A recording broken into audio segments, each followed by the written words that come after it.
Tadashi Ono worked late in the office, frustrated by outdated routines and anxious about missing his train. Tadashi dreams of a peaceful rural life, but feels it's out of reach. At 40, Tadashi rushes home, doubting if his dream will ever come true. Suddenly, Tadashi is hit by falling boxes and gets hurt. Alone and trapped, Tadashi realizes no one will come to help him. Tadashi, injured and hopeless, thinks he's going to die alone. Regretful, Tadashi wishes he had pursued his dream in the countryside. Tadashi meets Arya, the goddess of beginnings. In a new world, Tadashi learns he's dead and offered a chance to be reborn in another world. Arya tells Tadashi he'll be blessed with a second life for his pure heart. The gods are summoned, preparing for something important. Tadashi is told to choose a god to follow, each with a unique personality. Tadashi meets Kronos, the god of agriculture. Kronos says farming isn't for everyone and suggests Tadashi see the hero god if he wants adventure. Tadashi prefers farming over magic or wisdom, despite other tempting options. Tadashi says he wants to farm, hoping for the god's blessing. Tadashi wonders what Kronos can offer, feeling unsure about his choice. Kronos explains, agriculture covers everything from farming to brewing and animal care. Tadashi trusts Kronos after learning about the full scope of agriculture. Kronos is moved to tears because Tadashi is the first to choose agriculture's blessing in thousands of years. Kronos is thrilled by Tadashi's rare choice to become a farmer in another world. Kronos, excited, asks Arya to let him give all his blessings to Tadashi. Kronos gives Tadashi all his power, marking him as the world's new savior. Tadashi receives the 7-star blessing, symbolized by a mark on his hand. Tadashi's blessing breaks tradition, shocking the gods because it exceeds the normal limit. The gods protest, saying Tadashi's 7-star blessing is against the world's laws. Arya proposes a solution, highlighting that Avestor is in chaos and needs agriculture. Poverty and conflict dominate Avestor, few prosper, and only 533 reincarnations have received Maya's blessing. Other gods have blessed many, but Tadashi is the first agriculture reincarnation. His 7 stars shouldn't cause chaos, since it's non-combat. Maya hesitates, but acknowledges that more food means more peace for the world. Kronos wants all the gods to bless Tadashi, so he has everything needed for farming. Multiple blessings are controversial, but Kronos insists Tadashi needs more to survive and farm. Herkabard and Kronos debate, agreeing Tadashi must be able to fight for the world's good. Kronos begs for help, admitting his power is limited and wanting the best for Tadashi. Herkabard allows it, giving Tadashi 1 star, but insists this won't happen again. Vulcan, the blacksmith god, is willing to help Tadashi but explains the choice is Tadashi's. Vulcan explains blessings are contracts. Tadashi needs faith, not money. Tadashi just needs to make offerings at the altar. Tadashi promises to repay the favor. Herkabard asks him to act honorably with his hero's blessing. Tadashi gratefully receives the blessing from the goddess of beginnings. Arya wishes Tadashi well and sends him to reincarnate with his new blessings. Tadashi is sent to his new life with a sense of wonder. Tadashi arrives in Avestor's desolate frontier zone, confused by his new surroundings. Kronos insists they have all they need for farming, despite Tadashi's doubts about the empty land. Tadashi is surprised to start farming in such a deserted place, but Kronos chose it because nobody else is there. Tadashi reflects on how farmers are treated poorly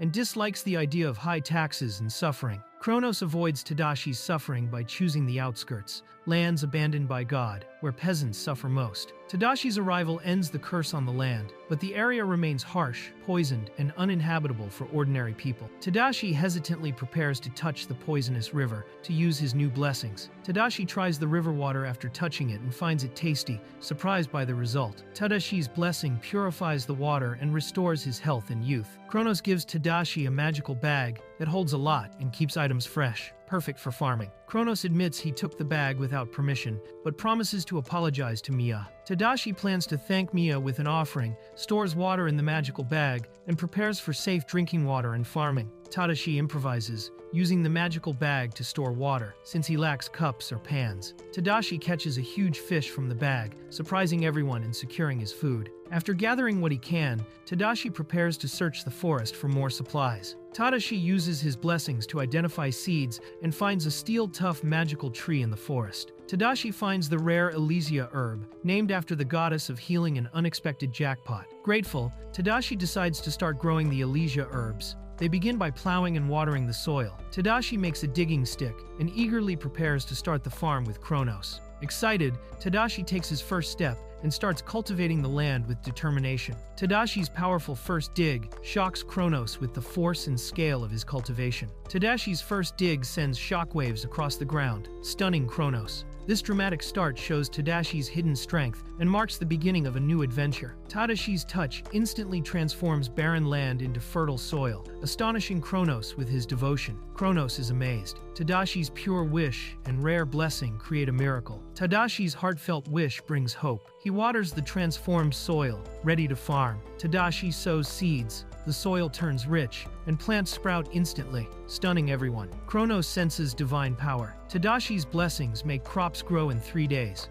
The crops thrive so fast, Tadashi can plant anything. A tree will grow in just 2 days. Tadashi hesitates to cut firewood because the tree still thrives. Tadashi chops wood, aware it should dry first. Tadashi is told to squeeze water from the wood to dry it fast. Tadashi easily squeezes water from wood. Kronos sees nothing unusual. Kronos explains, "These are divine blessings, not magic. Tadashi can do anything." Tadashi feels grateful for his blessings and prepares to make a fire. Tadashi starts a fire by making sparks and transferring them to wood. Tadashi and Kronos celebrate as they finally start their first fire. Tadashi always wanted to make campfires. Sharing this moment brings him joy. The fire brings Tadashi comfort and nostalgia, connecting him to his roots. Tadashi thinks about his future and gathers clay to make tools for survival. Tadashi focuses on shaping clay to make a pot. Tadashi forms a clay pot, inspired by ancient designs. Tadashi cooks pottery over the fire until it's done. The pottery is quickly finished, polished, and ready to use thanks to Tadashi's blessing. Tadashi enjoys working with Kronos. His flame-shaped pottery brings pride. Hungry, the boy considers eating the river fish, but recoils at its scary look. The old man claims it's edible, though dangerous. Tadashi refuses combat. He just wants a peaceful farmer's life. Night falls, and Tadashi hears a demon bird. Kronos suggests they build a house for safety. Tadashi's tool is stronger than steel. Kronos reassures him of his hero's strength. Tadashi prefers to prepare medicine, but Kronos reminds him to expect danger. Kronos reminds Tadashi, learning survival skills can save lives. Tadashi prepares dinner with salmon and mushrooms, cooking it all in a pot. Tadashi adds herbs to the soup, wishing he had soy sauce or miso for flavor. The herbs improve the soup. Tadashi can only do what's possible now. Kronos enjoys Tadashi's cooking. It's been ages since he had such a delicious meal. Kronos agrees to invite the god Vulcan and make a statue, seeking the best tools. Vulcan arrives, ready to enjoy Tadashi's fish soup offering. Vulcan likes Tadashi's meal but is quickly sent to work. Vulcan receives magic ore, only divine blacksmith power can process it. Kronos is surprised. Vulcan says, magic ore can be processed without divine power. Tadashi needs to craft tools for smelting magic ore. It won't be easy. Tadashi builds a furnace and increases the fire to start forging. The hard-to-burn wood eventually catches fire, letting them proceed. The blue flame from magic wood reaches high temperature, able to melt ore. Tadashi uses creativity to forge. The magic ore turns blue from the intense heat. Tadashi is praised. He forged the magic ore with ease. Tadashi starts shaping parts. It's up to him to decide their form. Tadashi creates blue magic steel, ideal for tools when cooled. Tadashi reveals his magic steel hammer and wants to make even better tools. Tadashi chooses ceramic clay for the crucible. A kiln will be needed. Tadashi and Vulcan work tirelessly, making quick progress on the crucible. Tadashi and Vulcan finish the crucible, but Tadashi needs rest after so much work. The god blesses the land, and Tadashi is seen as someone who values life. Tadashi works hard and uses the blessings well in a harsh world, bringing hope. Tadashi brings hope to this world, but only time will show the results. At dawn, Tadashi greets the gods, and their calm response marks the start of another peaceful day. Training ends. Tadashi is free to explore the land with gratitude. If Tadashi needs help, he can call Vulcan, but first he must take care of his own life. Tadashi thanks for the help and will settle down before making more offerings. Tadashi begins the first harvest of his new life. Tadashi harvests and lives off the land. He built a simple, self-sufficient life. Tadashi feels lonely and wants animals for company, not just survival. Tadashi sees a puppy in danger and prepares to act to save it. Tadashi, confident and blessed, readies himself to fight and protect. Tadashi uses his power to strike and protect, showing strength. Tadashi realizes he must hit the true target to defeat the enemy. The hero catches his airborne enemy off guard, hurling a chunk of earth for a powerful, clever strike. The hero relentlessly drives the enemy back, hurling dirt to keep control. The hero quickly helps and comforts the wounded. The hero gently rescues and comforts the wounded animal. The hero notices the animal is alone and kindly offers it a treat. The hero shares food and invites the dog to join him. The hero names the pup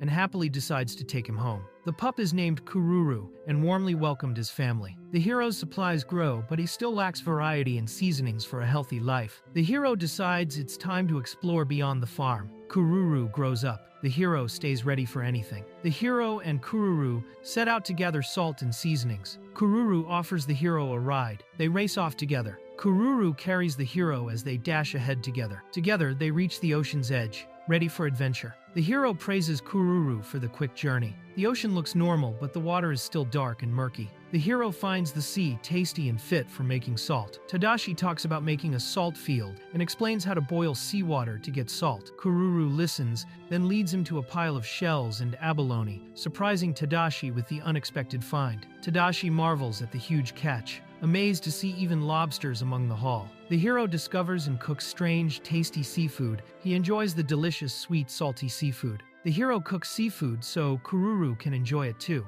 The hero gives Kururu water after their salty meal. A mysterious girl appears, desperate for water. A beast girl begs for water and food, calling him master. An elf girl appears, demanding the hero keep away from Aaron. The hero is puzzled as the bikini-wearing elf arrives from a ship. Aaron says elves hate humans. The elf warns him to stay away. Aaron defends the hero and asks for food, but he asks not to be called master. The elf suspects the hero's food and asks if he's from the frontline kingdom. They learn the area is called Hell, according to the gods. He cleans up poison in the water, but everyone's still suspicious and wants proof. The boat has no supplies. Aaron argues they need the hero to survive. The hero offers food and water, though the elf still mistrusts humans. Kururu is just a very big dog, not a monster. A legendary beast appears through the smoke, Fenrir, the wolf whose claws can tear through dragon scales, leaving everyone stunned. Isolina wakes up, surrounded by concerned friends. The hero assures the group of elves and beast folk he did nothing wrong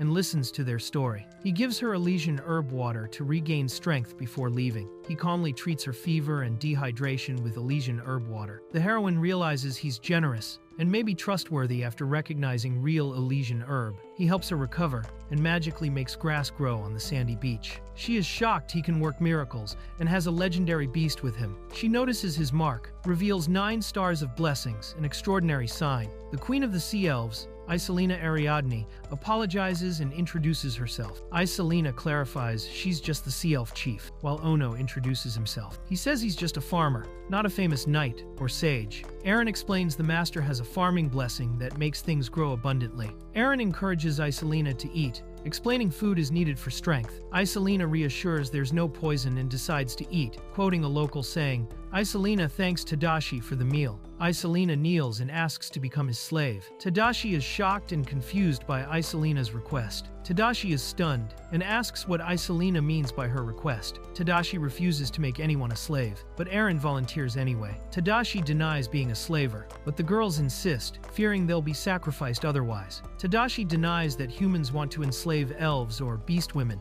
rejecting the stereotype. He says he lives alone and helps anyone in need, not just them. Tadashi is frustrated by the world's mindset and comments on the Kambal Islands, home to elves and beast women. The Kambal Islands were conquered by the frontline Duchy, a human military nation from the east. Demons and the Duchy attacked the islands, leaving only young girls because the strong adults died defending. The demons use them as bait. The Duchy taxes cruelly, and girls risk slavery if they can't. Tadashi mourns mankind's reputation and helps the group stop others from being enslaved by gathering food offshore. Tadashi asks to store something in the warehouse, then magically fills it with a mountain of food. Isolina is shocked by the seemingly endless food and wonders about his magic bag. Tadashi offers more food, making the girls grateful, but asks not to be called master. Tadashi explains he can grow as many rare herbs as he wants. It's just another crop for him. Everyone is amazed that Tadashi can easily grow the rare Elysia herb, which is usually very hard to cultivate. Isolina is astonished. Aaron praises Tadashi's power,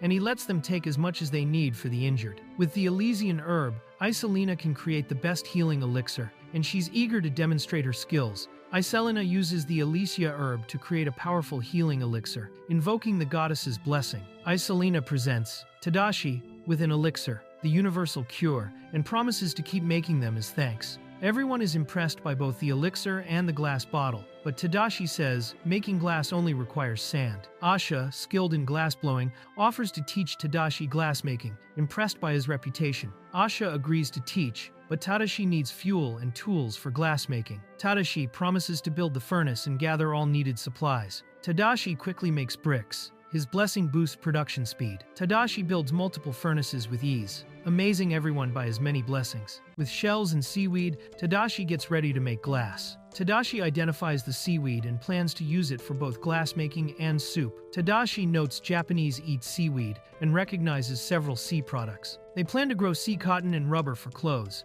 Tadashi agrees. Sea cotton takes a year, sea rubber takes several years. Tadashi starts with sea rubber, planning to use shell dust as fertilizer. Tadashi enriches the soil with shell dust, impressing everyone. Tadashi instantly grows a tree, leaving everyone amazed. Iselina thanks Tadashi and offers help. They choose to stay on the... Tadashi brings hope by focusing on feeding everyone. Tadashi trades food and herbs for seeds and plant knowledge. Iselina pledges to help Tadashi and bring his gift to her island. Tadashi forgot the house, but Iselina reassures him it's okay. Eren sets up a stretchy tent. Tadashi is grateful. Tadashi praises Kururu for catching prawns. Tadashi sees fluffy Kururu and plans for a changing room. Iselina invites Tadashi to her tent. He chooses to stay by the fire. Tadashi joins the tent, reminding them not to call him master. Tadashi chooses to sleep at the end, not in the middle. The wolf appears, and the boy hugs it in relief. Feeling safe, he falls asleep beside the creature. Tadashi wakes up early and greets Eren.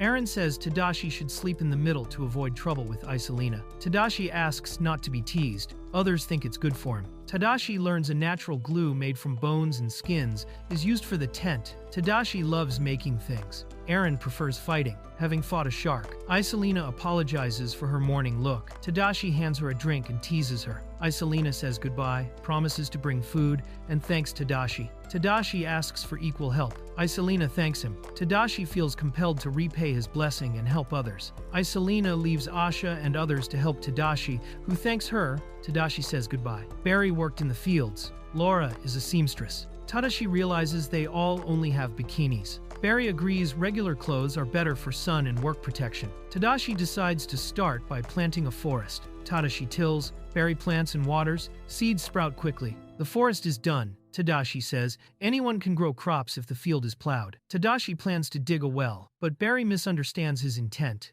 Tadashi asks for space and scores a hit. Tadashi discovers an underground water vein while plowing. Barry will build the well using available tools. Kururu catches another fish, while Laura and Barry help Tadashi. Tadashi tastes his sweet salt. Barry offers to help. Tadashi asks to soak the seaweed for soup. Barry sees Tadashi making bread and cookies from seaweed. Barry knows bread. Tadashi recommends mixing seeds and flour. All that's left is baking. Tadashi notes, salt helps a lot. The buns are warm, not super fluffy, but still a solid meal. Tadashi makes seafood soup and bread with Kururu's fish. Kururu, Laura, and Barry praise Tadashi and enjoy the seaweed soup. Tadashi thanks them and serves dandelion seed coffee. They prefer water, but find the dandelion coffee tasty. Tadashi will teach Asha how to make glass. Tadashi makes glass. Asha praises his skill. The magic wood and sand are perfect for glass. Tadashi thinks of Vulcan. Tadashi asks Asha to make more glass jars and plates. Tadashi plans to expand fields and make medicine. Barry helps out. Tadashi gathers tools and food, feels accomplished. Tadashi feels fulfilled. Today, they'll harvest sea cotton and sea rubber. Making sea cotton yarn is hard, but they've done it before. Making cloth is work. Maybe that's why they wear swimsuits. Barry warns Tadashi to be careful. Barry spots Iselina arriving on the water. There are many objects in the water. They are surprised. Eren excitedly calls Tadashi Master. Iselina and Eren return with lots of crops. Tadashi enjoys having familiar foods again. They found barley, hops, sugarcane, and coconuts. They have wheat and soybeans, but not all plants yet. Tools and staff help with farming. She once led a country. Tadashi's unsure how to plan it all. The elves think uniting with Tadashi is good. They think it's a lot of people, but enough for the village. They plan to build a village, actually. A settlement. They'll cut timber and build the village, grateful to Tadashi. Wood must dry. Tadashi can speed it up. They brought tools, expected Tadashi to provide the forest. They expect a lot from Tadashi, he reflects on it. Isalina suggests founding a kingdom for Tadashi. They want Tadashi as king, and to build a new kingdom. Tadashi thinks it's exaggerated. The place isn't just his. Tadashi doubts being king. Isalina disagrees. Isalina calls Lisa over. Tadashi is surprised. Lisa is a loyal soldier to the family. Lisa lost her arm and parents to demons. She drinks an elixir. The elixir regenerates Lisa's arm. Lisa thanks him. There was no medicine or food before. Isalina stopped being queen because she couldn't protect the island. Isalina admits Tadashi's herbs healed everyone. The crown is a royal elf heirloom, passed down for generations. Isalina crowns Tadashi. He hesitates, but she says people need hope. Tadashi could become hope. He holds the most blessings in the world. Isalina says, Tadashi is different. He defends the weak and has a great heart. Tadashi agrees to wear the crown, surprised. Isalina gets excited. Isalina gives the crown and swears loyalty to Tadashi. Isalina announces Tadashi as the new king. Tadashi becomes king. The people celebrate. Tadashi wants to do good in this world, fulfilling his grandfather's wish. Tadashi plans to plant more herbs to help the injured. Tadashi wants to save his people as king. Tadashi will plow the land and build the village. Tadashi is surprised by their trust. Isalina asks why. Tadashi brushes it off, saying, "It's nothing." Isalina shows Tadashi something, surprising him. Isalina built Tadashi a house in one day. The island's adults are women. Tadashi should praise the carpenters. Tadashi thanks. Carpentry leader invites him to see the building. Tadashi praises the house's finish and material. Tadashi plans to boost tool production after the fields. Nails are lacking. Tadashi considers mining. The big bed shows authority and won't be just for Tadashi. Isalina jokes about Tadashi's preference and misunderstandings. Tadashi denies Isalina's misunderstandings. They say Tadashi should have a night attendant, now that he is king. With Isalina's showy talk stalls, Aisha takes it seriously. Elves and beastmen value kings, lack partners, but see Tadashi as different from other humans. Elves dominate reproduction. Offspring are nearly always elves. Population shrank. Any child of Tadashi would be welcome. Population shrank. They seek allies. And Tadashi's children would be celebrated. Elves and beastmen have a breeding cycle. Outside it, children are rare. Tadashi agrees to sleep near Lisa as guard. No hidden motives. Lisa thinks it's too soon for a partner, suggests Isalina. Tadashi doesn't get Isalina, thinks she's just assertive. Tadashi wants to be called by name. Aaron insists on master. Dog beastmen feel secure having someone above them. Aaron got tired of leading because friends died in war. Aaron trusted Tadashi completely from the start. Tadashi supports Aaron and says she can count on him. Aaron thanks and hugs Tadashi. Tadashi wants to protect Aaron now. Aaron sees Tadashi as an ally. Tadashi likes to see Aaron smiling. Tadashi reacts surprised. Risa is used to Tadashi. Casual morning talk. Tadashi tries to act normal around Risa. Tadashi finishes planting wheat, starts new crops. Tadashi wants beer. Lees could make barley wine instead. Alcohol replaced water in old times. Hops not required. There are drink specialists. Tadashi wants to learn from them. Aaron will brew the drink for Tadashi. Aaron takes charge. Tadashi heads to the blacksmith. Tadashi visits Asha. She makes nails and fixes tools. Kururu and Asha discuss steel, but magical steel is running out. Tadashi asks Kururu for a quick errand. Tadashi and Kururu dash to the forest for magical steel. Kururu finds devil salmon in northern forest. Tadashi defeats foes in the forest. They go deeper into the mountain for resources. Tadashi digs hard for minerals. Tadashi gets what he needs and leaves. Asha bursts in, drops supplies hard, nearly crushes everyone. Brought too much material, need more help. Tadashi finishes and considers the carpenter's block. Tool shaves super easily. New tools and screws boost efficiency. Tadashi plans to craft more with divine power. They ask Tadashi to rest. Isalina is exhausted. Tadashi agrees to rest a bit. Tadashi offers to cook shrimp for Kururu. Tadashi gets an idea for Kururu. Tadashi makes liquid soap. Now, only a bath is missing. They built the bath. Shows the working bath. He built a shower. Everyone's shocked. Hot shower using gravity.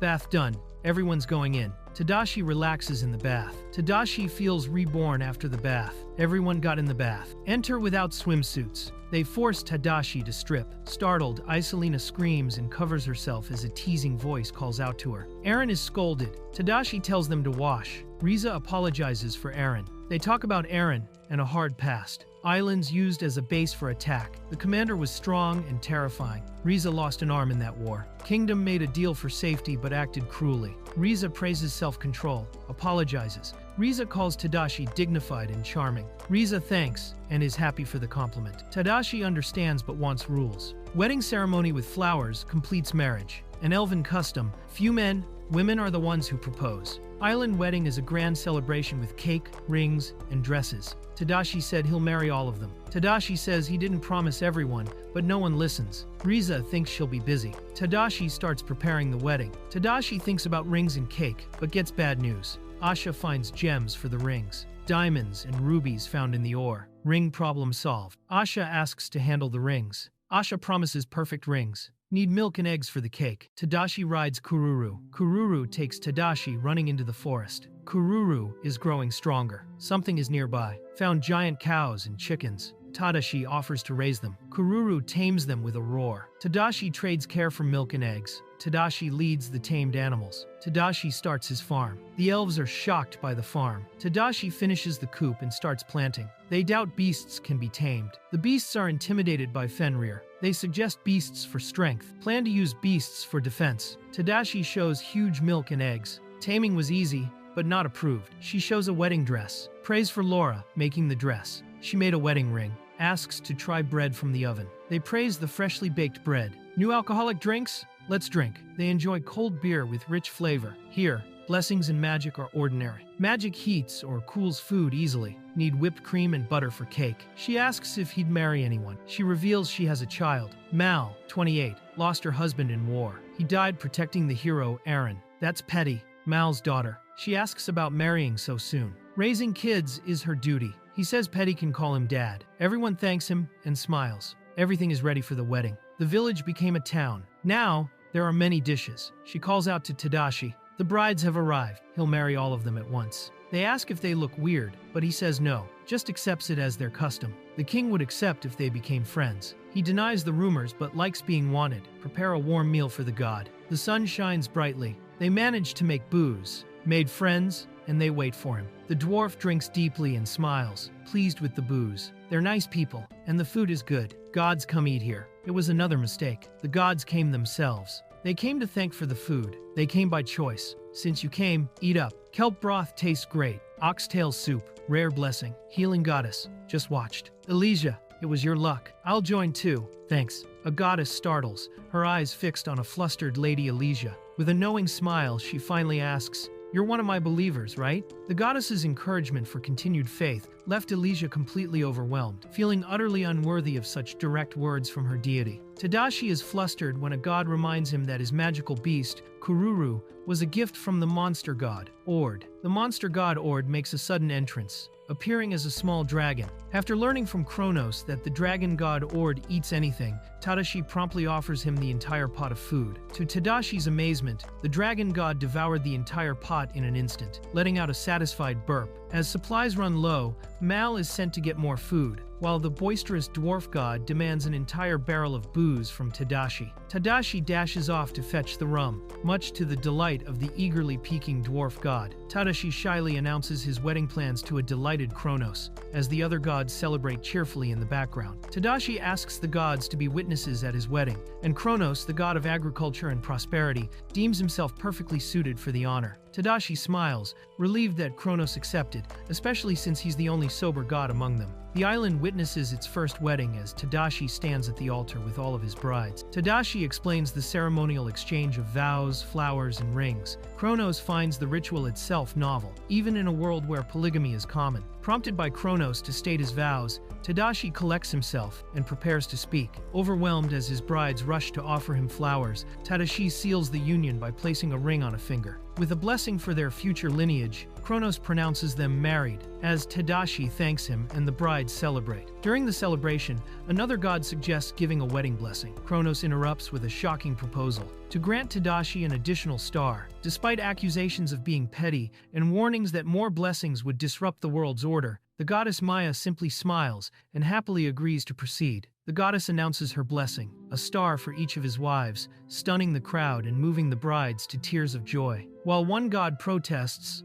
Another offers a practical blessing, summoning a merchant to their remote location, much to Tadashi's delight. Eren shows off her new blessing from the hero god, then playfully teases a flustered Tadashi about wanting her as well. Eren continues to playfully tease the overwhelmed Tadashi, offering to reconsider marrying him if he wants her that badly. Moved by his bride's joyful declarations, Tadashi, who never considered marriage in his past life, silently vows to ensure their happiness. Tadashi gratefully reflects on the cherished connections he's made since arriving alone and uncertain in this new world. The women gossip in awe about their king, amazed that he summoned gods and secured a blessing for each of his wives, declaring him a true legend. His people admire their king, who is recognized by the gods, feeling certain that moving there was the right choice, especially for the delicious food. This place became God Visit Village, the birthplace of the legend of Tadashi, the production king. Late that night, one of the brides cheekily proposes they decide their turns for the wedding night based on breast size. As his wives argue over the wedding night order,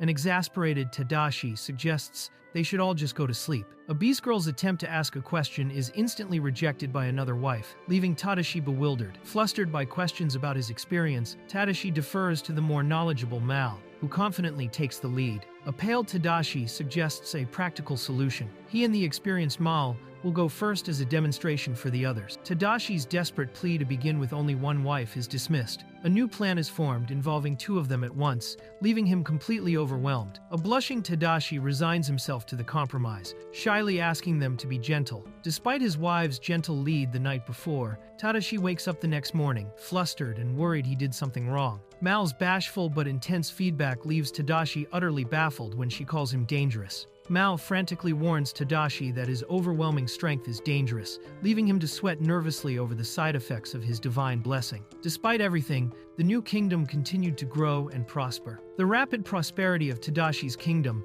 fueled by migrants, soon attracted the unwanted attention of the powerful frontline Duchy. This is Century, capital of the frontline Duchy, a nation forged by a single hero and his 100 knights. Duchess Matilda von Frontline reads a report with a concerned expression. With her father incapacitated, Duchess Matilda sighs, overwhelmed by the administrative duties she's been forced to handle. A knock at the door announces the arrival of Odin von Rosenheim. Interrupting the Duchess, Odin alarms the Duchess with news of unrest and a massive population drop on a key strategic island. Duchess Matilda forcefully dismisses Odin's concerns about the populace fleeing heavy taxes, then asserts her authority by demanding he address her as Commander-in-Chief. The commander furiously rejects Odin's plea, prioritizing the war against the Demon Lord over the island's problems. Once alone, the commander sighs, privately questioning if she has become too stubborn. The commander hardens her resolve, convinced that the nation's survival depends solely on defeating the Demon Lord's army. She gazes over the capital, convinced there is no other way.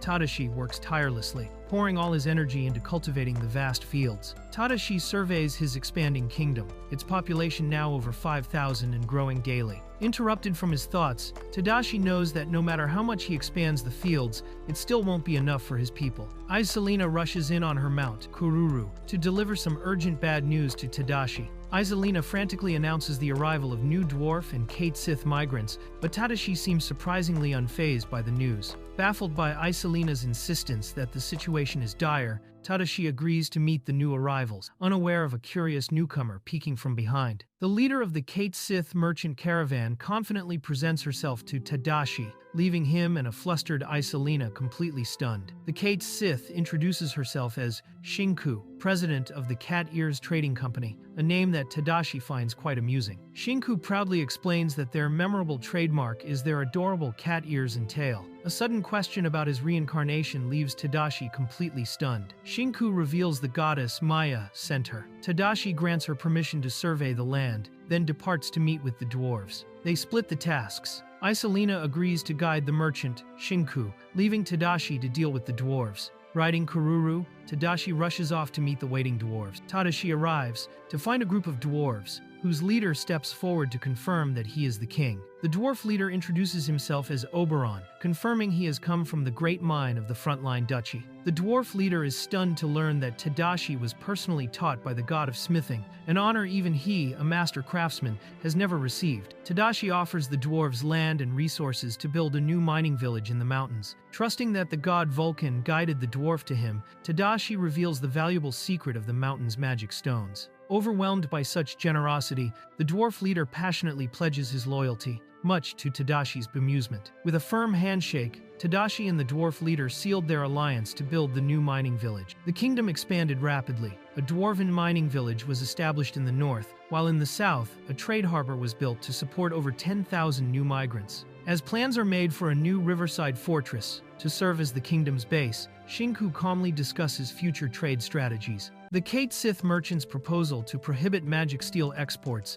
leaves Tadashi questioning her reasoning. The merchant explains her logic. Their growing population is a declaration of war, and they must restrict magic steel exports to prepare for the inevitable conflict. The merchant scolds Iselina for naively underestimating the Duchy's inevitable reaction to their mass migration. The merchant offers to devise a military strategy to handle the undeniable mass exodus, and Tadashi, admitting his tactical ignorance, gratefully accepts. The merchant confidently takes charge of strategy, while the dwarf leader pledges to fight with all his might for their king. A confident Beastman hero reassures a panicking Iselina, declaring she is there to protect everyone from the anticipated attack. The Beastman hero's boast of her own strategic prowess sparks an immediate and tense rivalry with the Kate Sith merchant, forcing a nervous Tadashi to intervene. High expectations are placed on both the hero and the merchant for the inevitable tough battle against the Duchy's full force. The merchant asserts that their victory ultimately depends on Tadashi's power, which she heard is great enough to summon gods and purify the land,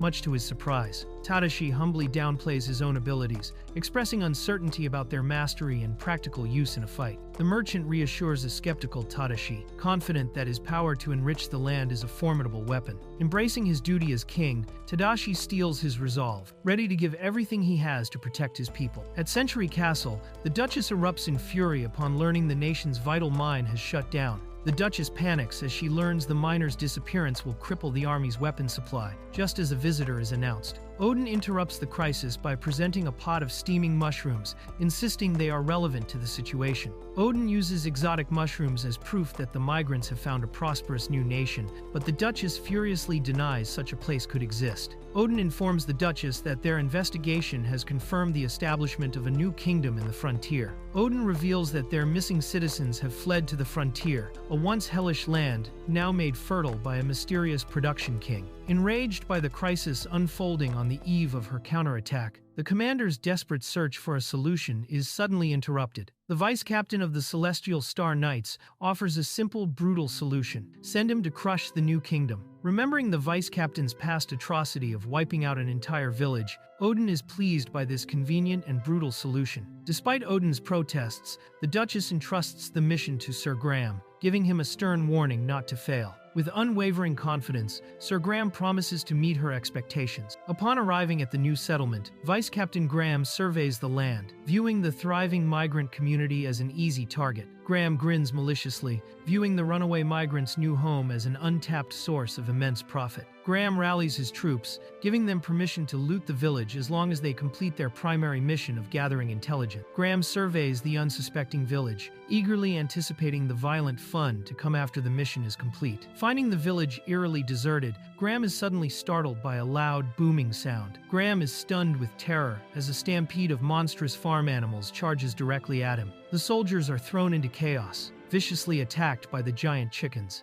Realizing the farm animals are actually high-level beasts, Graham takes command and orders his men into a tactical formation. Facing the beastly horde, Graham grips his sword, regretting his careless underestimation of the frontier's dangers. From the bushes, the merchant compliments the hero on her successful strategy of using magical beasts to ambush the enemy. The Beastman hero breaks her silence, asking her master for permission to lead her people in a direct assault. Consumed by rage over her massacred village, the hero desperately pleads with her master for the order to attack. Tadashi reluctantly gives in, and the hero, ecstatic, immediately leads the charge. Led by their hero, the Beast Women charge into battle with a unified war cry. The Beast Women attack with savage ferocity. Faced with the Beastmen warriors, the infamous warrior slaughterer, Graham abandons his men and chooses to flee alone. The Beastman hero locks onto her target, her face a mask of fury. The Beastman hero blocks Graham's attack with a bizarre weapon, much to his surprise. Enraged by the mention of a fallen comrade,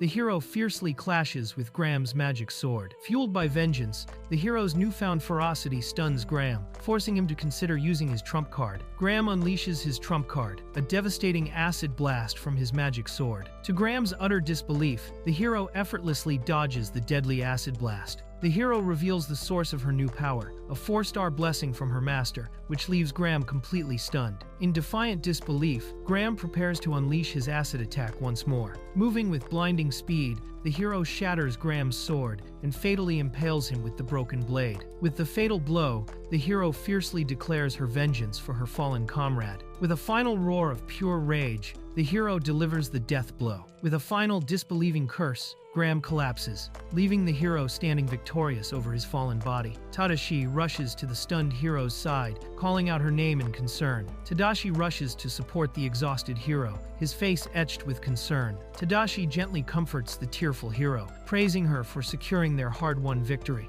At Century Castle, the Duchess is stunned by the news of her elite knight Graham's death and the annihilation of his squad. The Duchess is horrified by the survivors' report, a coordinated pincer attack by beastmen and demonic beasts. Odin concludes they have gravely underestimated their foe, whose use of demonic beasts leaves the Duchess seething with frustration. Odin presents the Duchess with a letter, their first piece of intelligence, from the new kingdom of Tadashi. The Duchess furiously reads the letter's proposal to negotiate the treatment of prisoners of war. The Duchess shocks her advisor by declaring she will handle the meeting personally. Bound by her duty as captain, the Duchess resolves not to abandon her captured soldiers. Accepting her decision, Odin proceeds to make the necessary preparations. The Duchess admits her mistake in underestimating the enemy, but Odin warns her not to repeat it by acting rashly. Odin praises the Duchess's overall performance, but advises her to be more patient and strategic in her leadership. The Duchess abruptly alters the battle plan, personally leading 1,000 elite knights to the frontier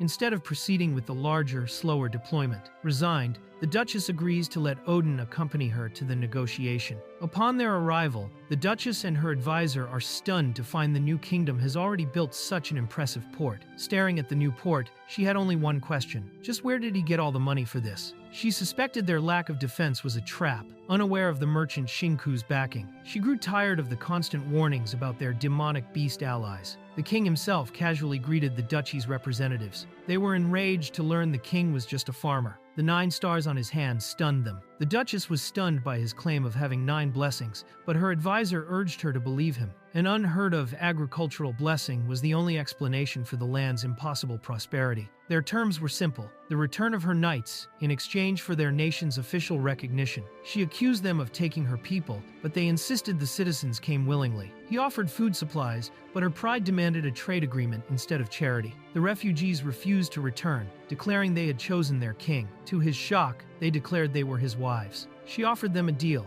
become a vassal state under her protection. Her offer was furiously rejected, ending the negotiations. She declared war, ordering her entire army to attack his kingdom. He warned against attacking an unknown force, but she saw that as the reason for a surprise attack. She accepted the gamble of a 2-front war, seeing it as necessary to crush the enemy before they grew stronger. She believed conquering their prosperous land was the key to defeating the demon lord. He questioned the gamble, but she insisted their survival depended on it. Asserting her authority, she commanded the attack, threatening to strip them of their titles if they disobeyed. He humbly accepted. Odin arrived at the Combal Islands. Confident their numbers had secured victory after repelling the beasts, he prepared to join the Duchess. With provisions secured, he hoped his commander wouldn't make a tactical error. The soldier reported their success. The coastal villages were taken, and the beasts repelled. Pleased with the report, she declared it a big win. Finding the villages empty, she realized her surprise attack had failed. She decided to attack their new castle, viewing the king himself as the ultimate prize. Fearing the king's 9 blessings, he insisted they capture the dangerous man alive. Dismissing his power as merely agricultural, she rejected negotiations and ordered a full-scale attack. He argued that having seized the rich land was victory enough. She was prepared to die, but he knew the duchy wouldn't survive her loss. She rejected his lecture with a smack. He desperately called her faith in their numbers an optimistic speculation.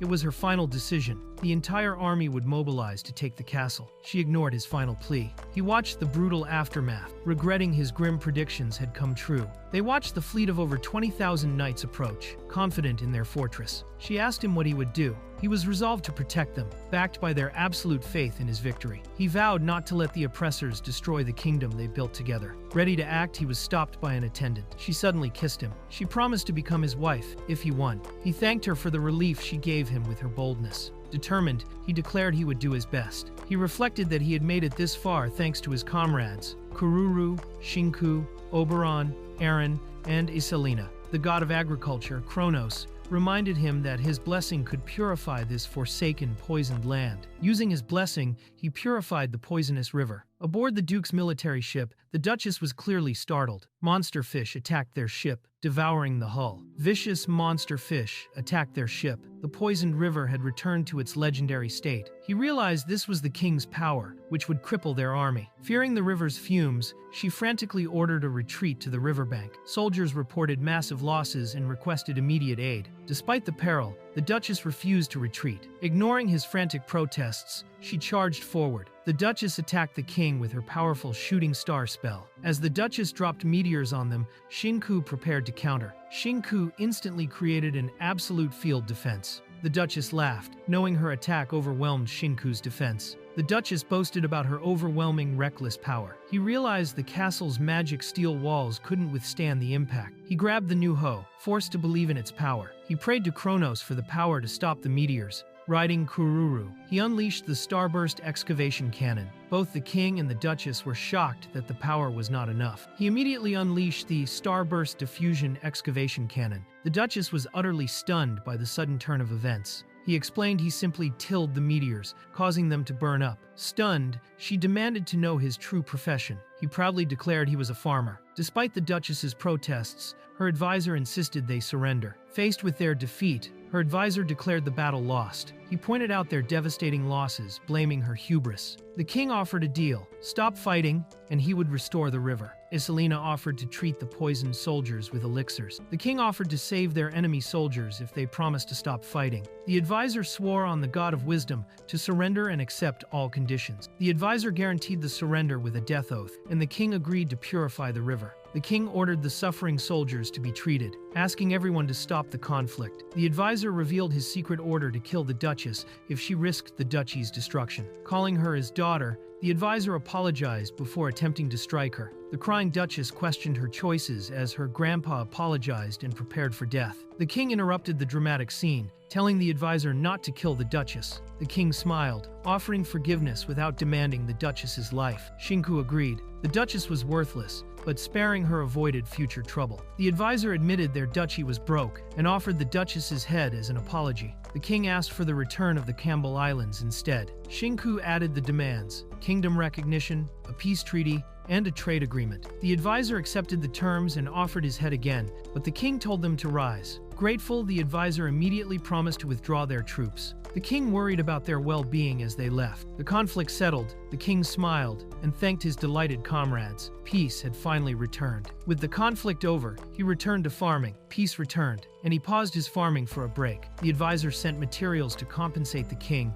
whose reputation spread, bringing in new merchants. Aaron ran up to greet him cheerfully. Aaron teased him about doing it, leaving him confused. She excitedly reminded him of the wedding, much to his shock. He was shocked to hear the warning that he might be too powerful for his wife at night. Relieved it was a lie, he learned his wife was happy, and his friend was finally avenged. He saw that Aaron was now relieved and joyful to be his wife. Shinku happily found the king. Shinku gave him the strawberries he needed to make shortcake. He teased them, only to be reminded of his wedding promise by Shinku, who revealed her age. He tried to stop his wives from fighting. He smiled, realizing this chaotic new life wasn't bad, and promised to prepare for the wedding. Iselina worked in the castle, deep in thought. The king found Iselina, his busy advisor, and noted they both needed rest. She praised his ability to do anything, amazed by his skill. He explained his ability was common where he came from, confirming she had mentioned Japan. He revealed he was always told he was useless. He explained his powers were merely borrowed from the gods. He recalled his unfinished work from his past life, worrying about the trouble it caused. Upset, she hugged him,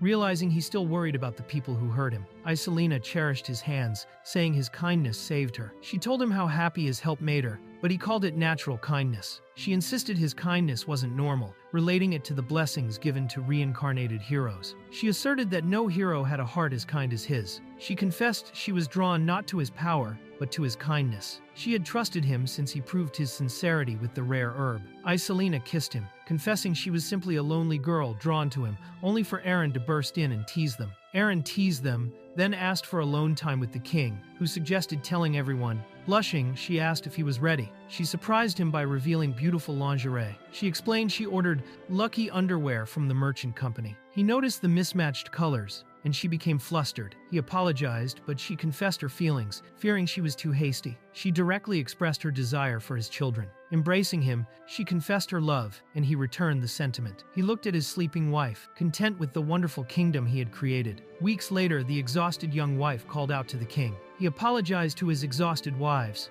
The wives, now exhausted friends, admitted they barely survived his strength. The second wedding and festival were a great success. Ignoring calls to rest, he insisted on working to dig a well for the new village. He let his exhausted wives sleep, while a third wife offered him a break with coffee and a meal. He thanked his wife for the meal and left for work. He effortlessly dug the well, amazing the onlookers. With the well finished, the king left to check the fields, while the villagers marveled at the king of production's amazing power. The king was surprised when a villager asked about paying the kingdom's tax. The king, surprised, asked if he could simply not tax them. Iselina immediately opposed the idea, explaining taxes were essential for their specialty crop, strawberries. The king proposed taxing them only with the strawberries they delivered. The king let them keep half their harvest and offered farming advice. The grateful farmers, seeing the king's generosity, promised a great harvest, making Iselina smile. A dwarf interrupted the king's work with urgent news about new immigrants. The king and his wives were shocked. The new immigrants were demons. Upon learning the immigrants were demons from a neighboring distant kingdom,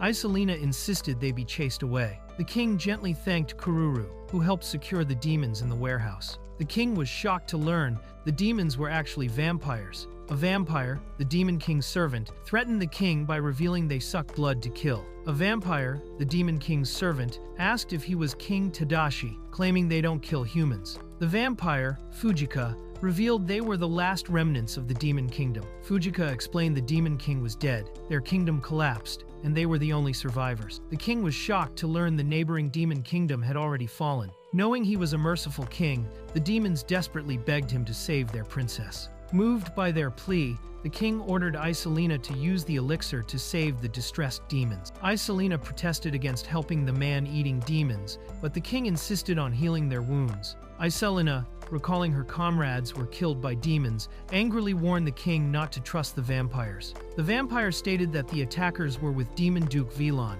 but she wouldn't force them to believe her. The vampire, offering her life, begged the elven queen to slay her for forgiveness. The vampire, Fujika, stabbed herself as a sacrifice and an oath to her god. Despite the elixir, the magic stone in her chest prevented healing. Her comrade desperately begged for blood. Seeing Fujika was dying, the king offered his own blood to save her. Despite Iselina's warnings about a trap and war involvement, the king insisted on helping, believing his blood wouldn't lead to him being controlled. He apologized to Iselina, stating he couldn't abandon those who asked for his help. He compared helping the demons to when his wives first asked for his aid. Fearing the vampire would die, the king rushed to help, while the princess offered her own blood to save Fujika. The princess bit the king to drink his blood, while he told Iselina to heal the others. Iselina, though hurt, conceded to the king's decision to save the demons. She realized the king treated humans and demons equally. Putting aside her grudge, she called everyone to aid the wounded, upholding the kingdom's pride. He reassured his wives that his blessings made his blood supply limitless,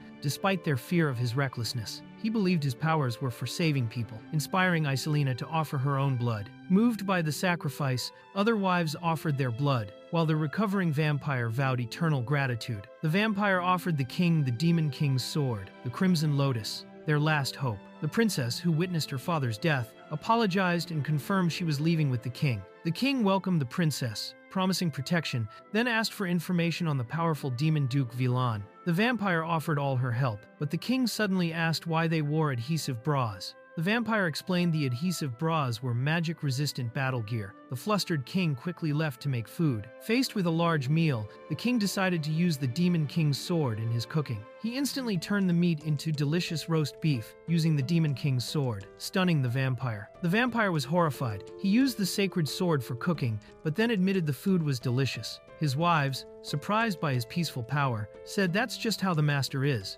The vampire was shocked to learn he had an agricultural blessing. The vampire noted her species was identical to humans, except for their eye color. She proposed a simple disguise would allow her to blend in, completely surprising the man with her solution. The vampire confirmed the Demon King founder was a blessed reincarnate, just like Tadashi. The group insisted the king shouldn't cook anymore, but he politely refused their help. One woman ate the meat, finding the flavor nostalgic. Another explained the Demon King often shared the meat after his hunts. The women were shocked. The A-class demon cows were so docile and being farmed. Their surprise turned to terror when they recognized Tadashi's dog as the legendary Fenrir. As Tadashi fed the Fenrir, the women realized his ability to keep demon cows was also linked to his power. Clutching Tadashi, the vampire realized that, with his help, all their past regrets could finally be overcome. As Tadashi was held, the vampire revealed that consuming blood makes them develop feelings for that person. The vampire confessed that sucking blood causes them to imprint on the person,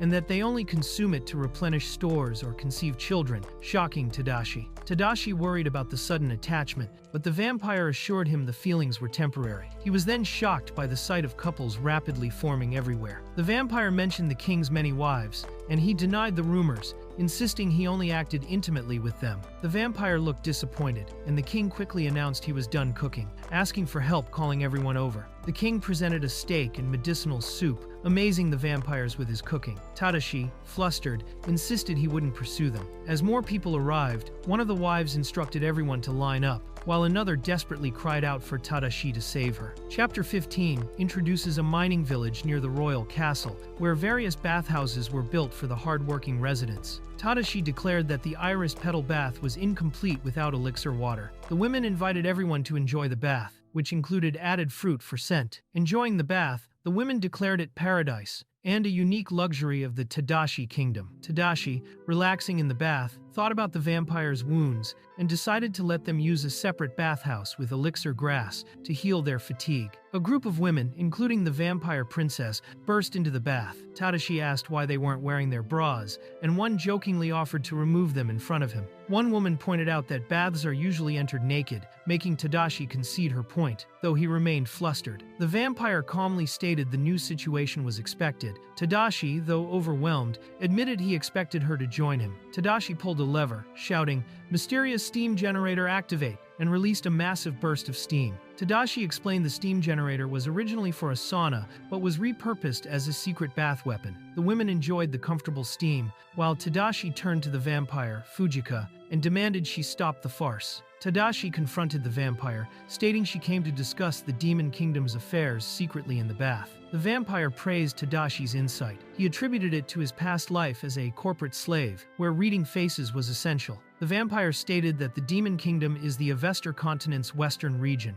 or the Demon Realm. The Demon Realm was split into 24 kingdoms and many races. Tadashi compared it to the three kingdoms. The Demon Kingdoms only unite against the humans, appearing as a single front. The vampire wondered why the strong Demon King Nosfero was defeated by his own subordinate, Demon Duke Vilan, admitting the circumstances seemed odd. The immortal King Nosfero shouldn't have lost to the betrayer Duke Vilan. Tadashi noted the absolute power gap. Despite the power gap, a dark miasma swelled from Duke Vilan, and he pierced the Demon King's neck. The vampire recalled that 5 more mysterious black stars appeared on the back of Demon Duke Vilan's hand during the incident. Tadashi was surprised by the mention of mysterious black stars. Tadashi noted the sinister black star pattern was not a known divine blessing in the Avestor world, despite its resemblance to one. The vampire grabbed the Demon King's sword, Crimson Lotus, and fled with the princess. The sword protected them, likely because it was the princess's father's memento. The vampire expressed concern that since they aren't trusted in the kingdom yet,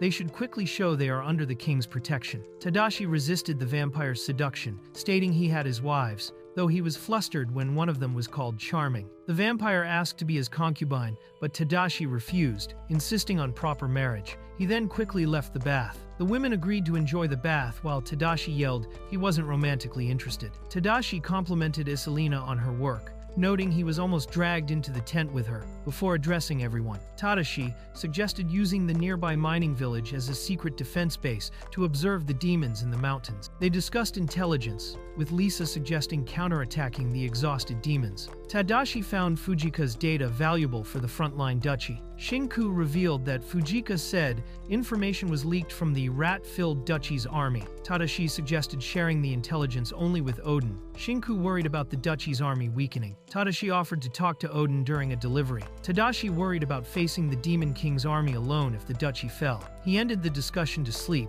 only to be grabbed by Lena. Lena mistook Tadashi for her father and apologized. The vampire noted that Lena, the Demon King's doted-upon youngest child, had come there unexpectedly after her disappearance. Tadashi smiled and said he was surprised, but didn't mind the situation. The new Demon King of Darkness, Vilan Daemon Ashtaroth, ordered the removal of all flags of the former King Nosferat for the new kingdom's glory. Demon General Duroy agreed to the order, but the Demon King, with a sinister smile, replied, "No, that's not enough." The Demon King ordered the entire castle to be dyed black, just like his throne. Vilan changed the kingdom's name from Unbrosum to Ashtaroth Demon Kingdom and was hailed as the Demon King of Darkness. The Lich Lord General Richmond reported to the Demon King that the vampire remnants disappeared at the edge of the mountain range. The Demon King dismissed the missing vampires. So what? Richmond said they entered the deadly frontier zone, Poisonous River, demon beasts, making pursuit fatal. The Demon King scolded Earl Richmond for failing to annihilate the vampires and retrieve the sword. Richmond claimed their deaths were practically confirmed. The Demon King silences the protesting Richmond, calling him a noisy fly and asking when he was permitted to speak. Richmond accused the Demon King of breaking his promise to the undead, whose help let him take the castle. The Demon King mockingly called Lich Lords durable. Duroy called Richmond's rebellion absurd, and him a useless traitor. The Demon King dismissed Richmond's plea for another chance, noting he still failed to follow orders despite the promotion. The Demon King, declaring he already gave him a chance, consumed the trash Richmond to become an offering to the great god of darkness, Yaldabaoth. Richmond's skull cries out in terror, begging not to disappear as it is crushed and shattered. As Richmond turns to dust, the Demon King calls out to Duroy. Duroy asked if he should search for the Demon King's sword, but the Demon King ordered him to annihilate the useless undead as perfect sacrifices for the god of darkness, Yaldabaoth. The Demon King gave Duroy permission to keep the sword, as the king no longer needed it. The Demon King, smiling, contemplated the fate of the escaped newly orphaned child of the immortal king, running to the frontier zone. Duroy agreed the frontier zone is too early to claim, but they must reorganize the kingdom. The Demon King ordered everyone to stop believing in the demon god Diaval, anticipating resistance from the demon church. The Demon King ordered Duroy to use those who defy his command as sacrifices to increase Yaldabaoth's power. Duroy assented. After dealing with internal defiance, the Demon King orders the invasion of human kingdoms to devour them and dye the world black. The Demon King plans to become Yaldabaoth's avatar, kill the ancient gods, and become a supreme being. Duroy assures the king his will be done. A new military kingdom of darkness was born, and the powerful Demon King's army began attacking the frontline duchy. Dwarven engineers from Oberon developed new ballistas for the war against the demons. Tadashi planned a secret defense base in the mining village, told Odin only about the duchy's information leak, and prepared anti-air defenses against dragons. Tadashi discussed defense, using the mining village as a secret base, giving Odin leak intel, and developing ballista, cannon, anti-air defense. Tadashi, noting the dwarven saltpeter development, was excited by the possibility of making powerful cannons. Before leaving, Tadashi told Lisa to alert him in emergencies. The elf vowed to guard the borders. Excited, she rides off on her beast. During the ride, Tadashi tries to cheer Lena up, but she quietly chooses to rest. The former Demon King's aide trembles. Amazed, the demon cows obey. The vampire asks for a rare book, and the cat-eared merchant proudly claims she can get anything. Lena admits she loves books and can't sleep without them. The merchant explains that books are expensive and can't be given for free. Fujika offers a rare magic stone as payment, shocking everyone. Arriving at the castle, Fujika admires its grandeur and says it carries the king's warmth. Tadashi plans to visit the coast and summon Kronos to learn about the Demon Kingdom. Tadashi summons Kronos once more, leaving Fujika amazed by how easily he calls gods. Fujika begs to join him and witness it with her own eyes. Tadashi heads to the coast, planning to make seafood dishes. Excited, Fujika proposes a wedding, shocking Tadashi. Fujika conjures magic rings, but Tadashi insists it's not time for a wedding.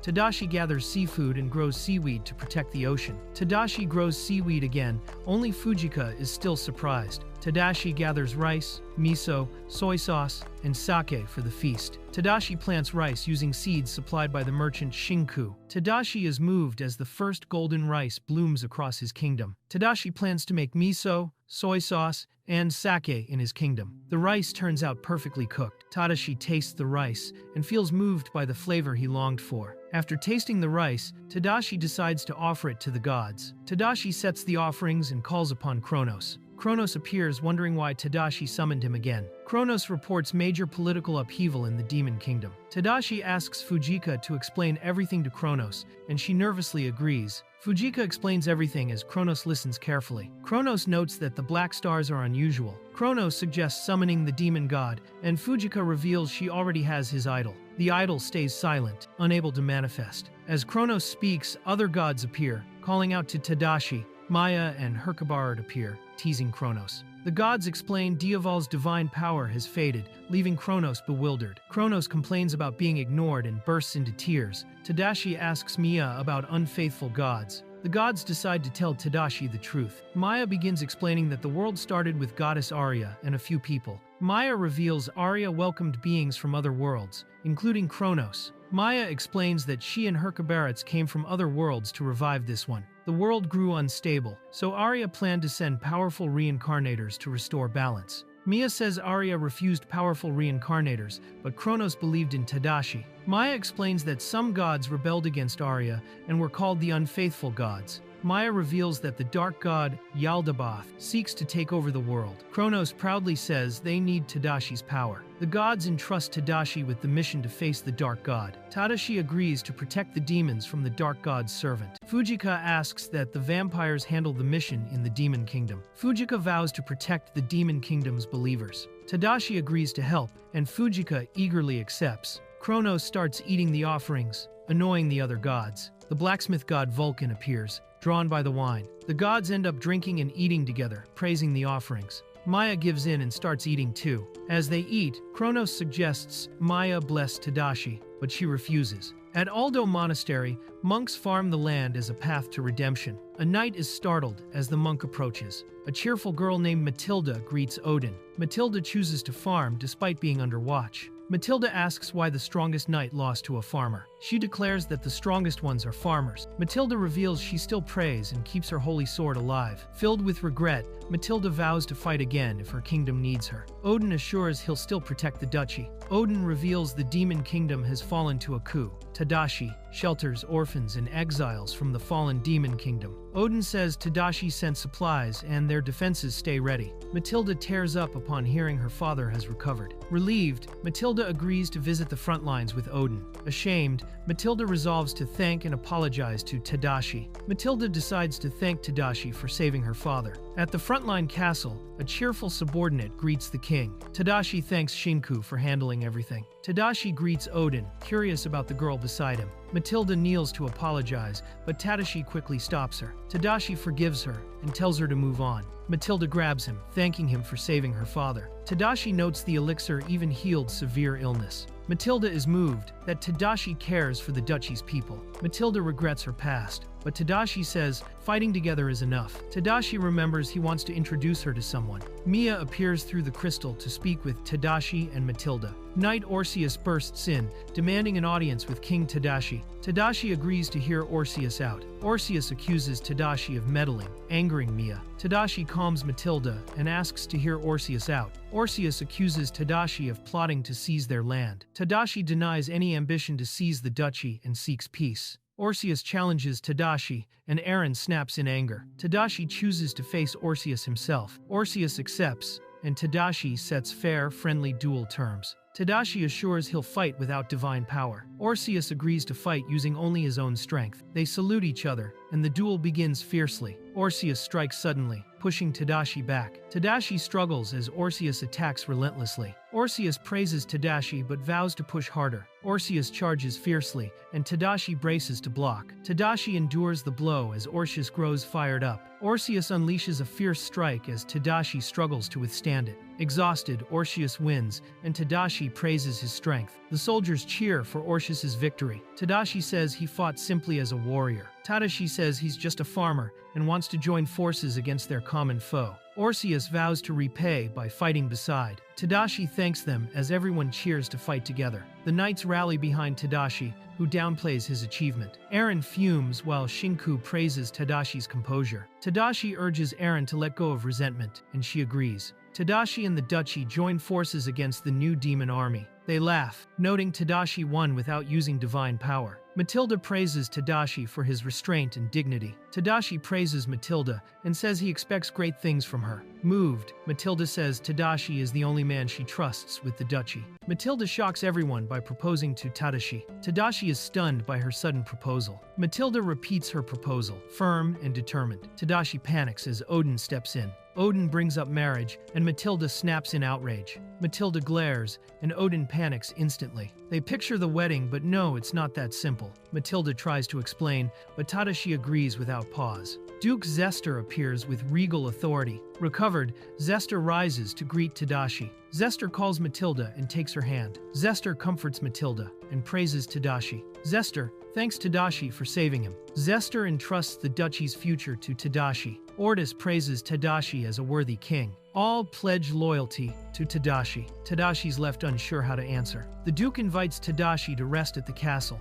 Everyone praises Matilda's tea. The Duke invites Tadashi to rest at the castle. Tadashi believes in coexistence with demons, though prejudice remains strong. Lena bursts in, asking Tadashi to become the Demon King. Everyone's shocked by the marriage idea, and the Duke laughs. Lena claims she'll be grown soon, and Matilda gets jealous. Eren protests the marriage, citing the past attacks. Eren suggests a blood-tied alliance with the Duchy. The king meets with Shinku, realizing the demon invasion is near. As expected, he had already foreseen it and made his preparations wisely. As Shinku remarks that everything rests on the king's decision, a soldier bursts in with urgent news. A soldier reports that a new army bearing a black flag is attacking the kingdom's granaries. Hearing his name, Tadashi quickly steps forward and takes charge. With resolve, Tadashi declares he'll marry Duchess Matilda. Tadashi commands the preparation of magic steel weapons to protect the Duchy's people. Ogre General Gariotti surveys the Duchy's lands, puzzled by the enemy's sudden retreat. Goblin Lord Gobuda slaughters villages, praising the new Demon King. Gobuda and Orc Lord Org praise the new Demon King for granting them power and freedom to plunder. Org charges forward eagerly, hungry to fight and show his strength. Org delivers a crushing blow, slamming his foe into the wall. Garriott watches the frenzied troops, realizing the Dark God's blessing has made them stronger. Garriott fears the Duchy's holy sword, knowing one strike could wipe them out. Garriott dispatches gargoyles to check if the Holy Sword Knight is there. A few hours later, the Duchy's army assembles, ready to face the enemy. Garriott panics as his army, despite outnumbering the enemy 3-1, is forced to retreat. The commander was utterly rattled. Observing the battle, he was overwhelmed by the inexplicably terrifying strength of the Duchy's forces. A young man near the castle walls panicked at the approaching horde, contrasting sharply with the total confidence of his bearded superior. The bearded commander, brimming with confidence, outlined their strategy, leveraging the castle's defenses and terrain to nullify the enemy's numerical advantage. The commander confidently explained how the castle's defenses would nullify the enemy's numerical advantage, just as the chaotic horde began its charge. Flaming arrows from the castle ignited oil traps. The young man watched the tenacious demons, while the commander remained composed. As the battle intensified,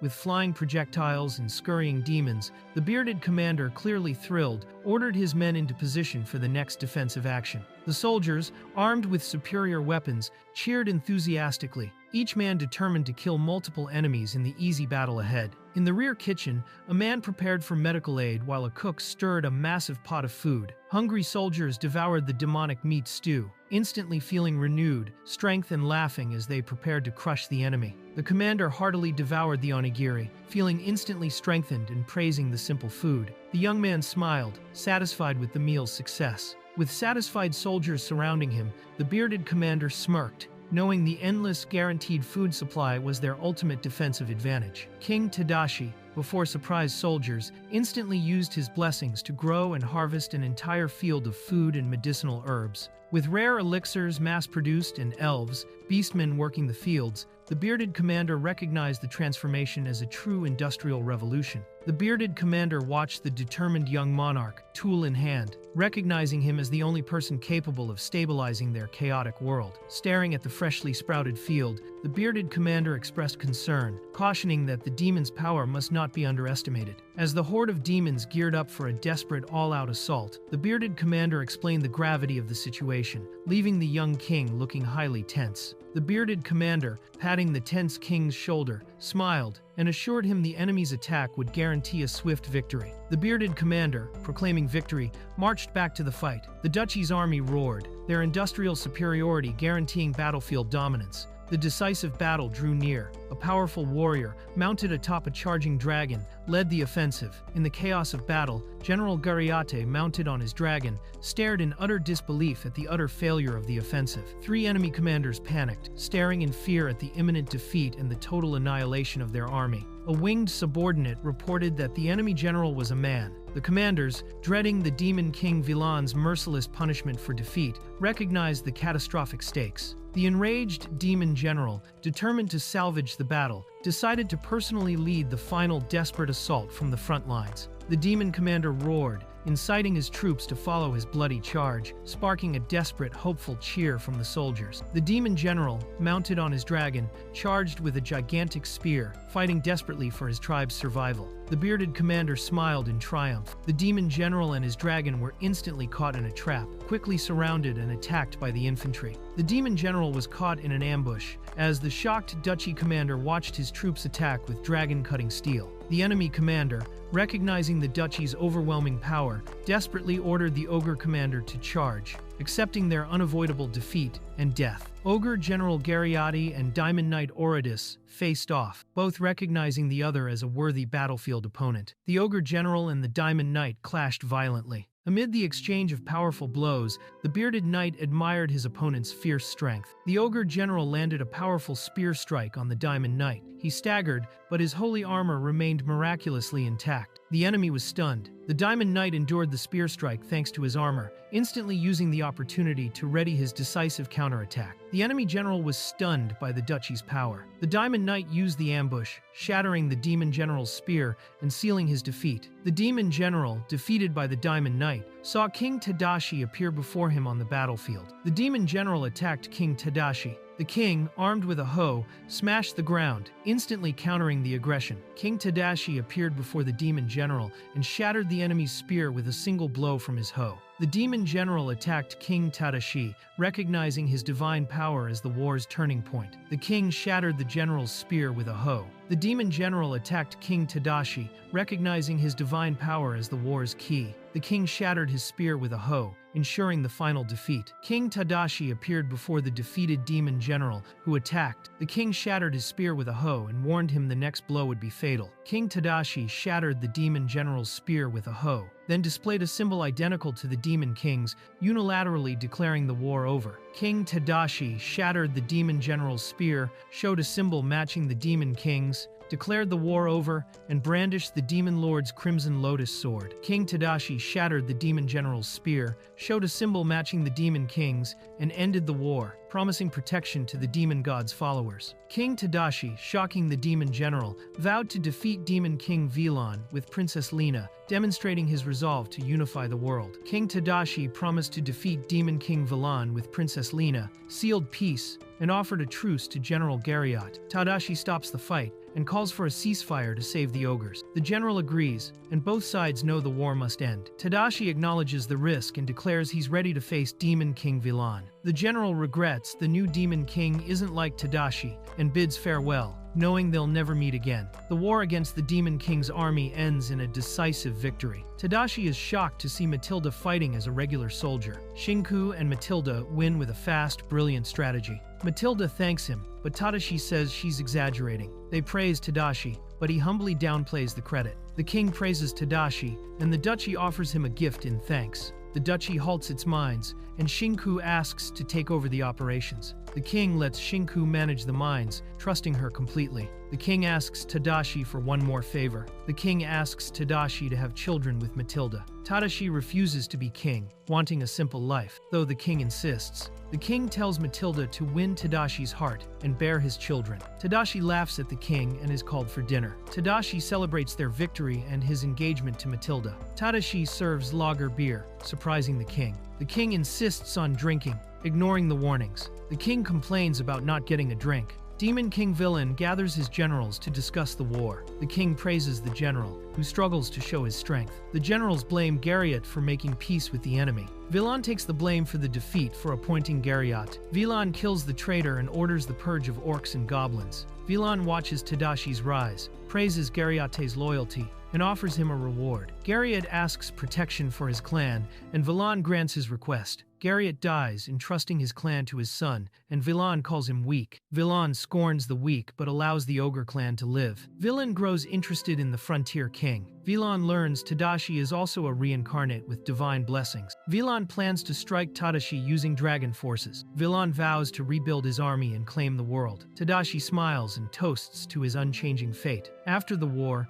the ogres seek asylum at the Duchy's castle. Tadashi introduces himself as the king of his realm. Tadashi meets Grigori, son of General Garriotte. Tadashi learns Garriotte was executed, defending his people. Tadashi mourns Garriotte's death. Tadashi honors Garriotte, and Grigori accepts the alliance. Grigori introduces someone to Tadashi. A vampire named Lena Vlad introduces herself to Tadashi. Tadashi learns Lena is the former Demon King's heir. The ogres swear loyalty to Princess Lena against Villain. Grigori warns that Villain will attack using the Dragon Clan. The ogres volunteer to fight on the front lines against Villain. The knight worries about Tadashi leaving. As the enemy strengthens, Shinku presents a strategy. Shinku proposes an escape route if the castle falls. Shinku unveils a secret plan, and the king sends Matilda with Tadashi. The king chooses to stay and defend the palace. The king jokes about uniting kingdoms, and Matilda entrusts him to the knights before leaving. Tadashi returns and is greeted by Fujika. Fujika reports she saved the witches and awaits reinforcements. The rescued witches arrive to support Tadashi. Fujika dreams of reviving the destroyed demon congregation. Tadashi agrees to meet them, despite a bad feeling. Fujika reunites with Grigori after a long time. Grigori warns that the Dragon Clan will strike the kingdom, targeting the mining village first. Tadashi allows the demon clans to build a village near the mine. Tadashi introduces his wife, Matilda, to Fujika. Fujika admits she wanted Tadashi too, but agrees to teach Matilda how to be a good wife. Matilda snaps in anger, drawing her sword.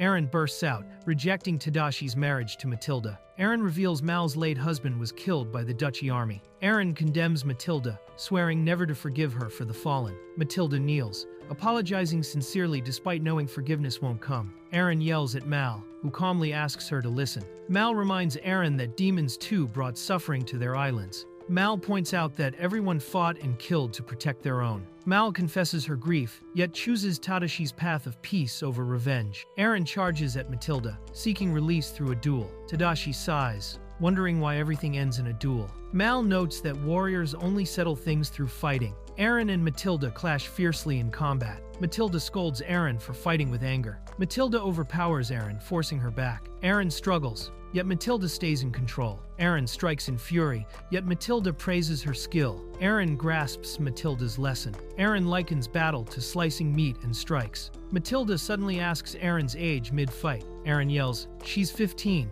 Matilda praises Aaron. She grumbles in annoyance. Aaron collapses, vowing to grow stronger. Matilda and Mal make peace, acknowledging each other's worth. Mal smiles, assuring peace under her watch, making Matilda uneasy. Demons notice the stench is gone, and a human kingdom has risen. The two demons plot to defeat Tadashi, confident in their divine blessings. Dragon Lords Glade and Decibel appear, boasting their tribe as the strongest. They boast about their mighty armies, confident of victory. Glade suggests betraying the Demon King and allying with Princess Lena. They plot to use Lena's power to overthrow Demon King Villain. Decibel is stunned by the plan. Glade claims they're the ones fit to rule. Glade assures her they can do anything together. They charge forward, sure of an easy win. Explosions erupt, shocking Glade mid-air. The blasts hit hard, sending dragons into chaos. Dragons drop fast, hit by magic steel bullets. Glade and Decibel panic. There's no way to block magic bullets. Decibel spots the enemy stronghold in the mountains. Glade insists victory's theirs if they take down the commander. Glade and Decibel charge ahead, convinced they've found the enemy. Matilda steps up to face the Dragon Lords,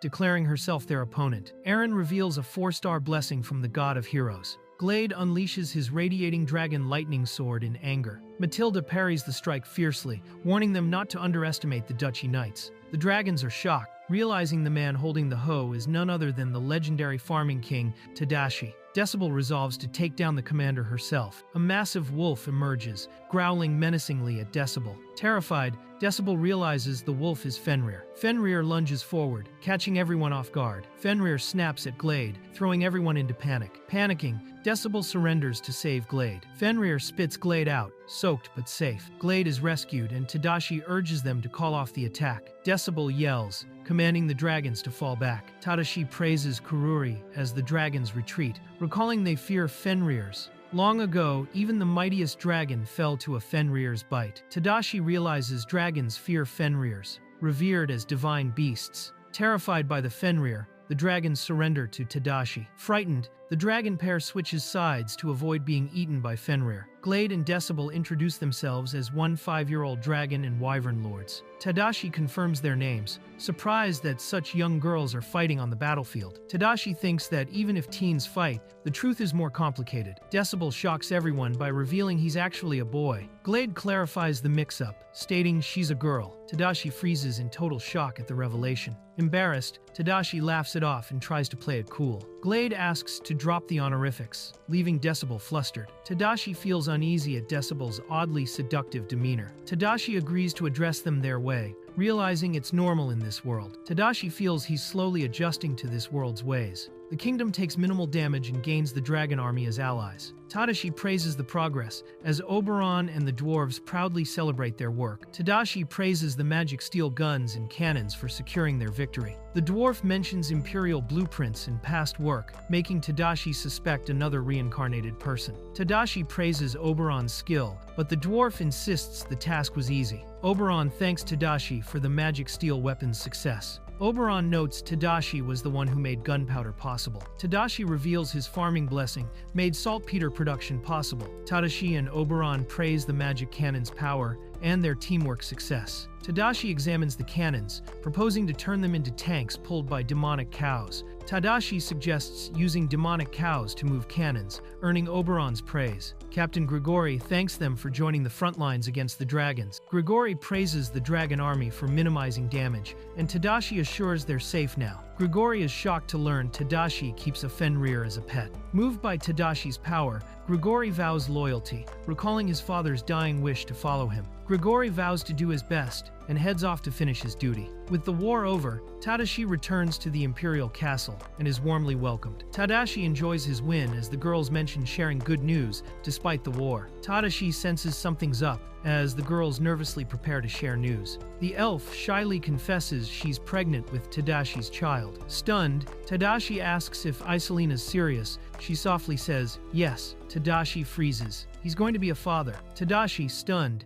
asks if Isolina's serious. She smiles and nods. Tadashi pictures holding his child, but another woman cuts in, flustered. Tadashi lights up, praising Isolina for the good news. They credit Isolina's pregnancy to Tadashi's affection and suggest inviting more women to the palace. Tadashi is stunned. He already has 9 wives and another wedding planned. The women claim Tadashi's blood bound them to him forever and ask to join his inner palace. Mai admits over 100 women have tasted Tadashi's blood. The maids panic at the absurd thought of Tadashi handling 104 women in one night. Mai proposes Tadashi temporarily marry all 104 women. Mai cheers, calling Tadashi the king of night production. The next day, Tadashi can't believe he managed all 104 girls. Tadashi wakes up drained, recalling the 104 girls as breakfast is served. At breakfast, Tadashi's shocked Fujika can even stand after last night. Fujika boasts her demonic willpower as they enjoy a peaceful breakfast together. Fujika reports more demon clans arriving,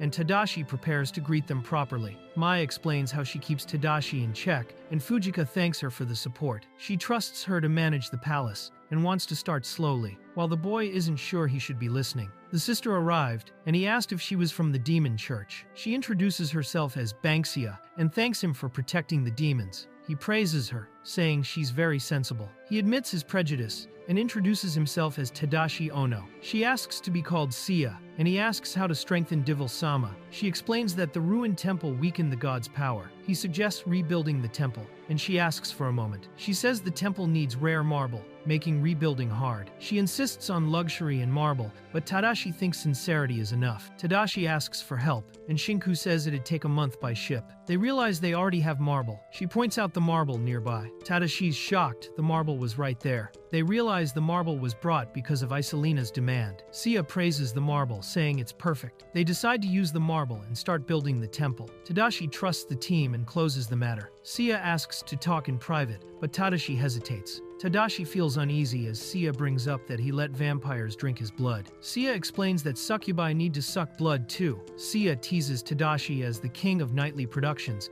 and he protests. Sia asks to marry Tadashi and restore the temple. She celebrates thinking he agreed, but Tadashi nervously denies it. Sia tries to drain his life energy, and Tadashi panics. Tadashi leaves stunned after the incident. Both greet him cheerfully, thanking him for his hard work. She reveals Banksia is the elder succubus, the last boss of the night, and Tadashi panics. Tadashi worries about rumors as they note he defeated the powerful succubus. She says restoring the sister's power was vital, and Tadashi notes he's done enough. Tadashi goes to move the marble and speed up the temple's construction. Tadashi worries about delays and starts the construction. Crowds assist, and the temple is completed smoothly. The temple is completed with the demon's help. Tadashi notices the many demon species gathered. He finds it hard to tell beasts and tribes apart. Sia leads the prayer to Devil-sama's followers. Sia mentions Lena, the Demon King's successor. Sia calls for vengeance under King Tadashi against Villain. Sia claims Tadashi's power and vows to restore Devil-sama as others talk about the legendary king.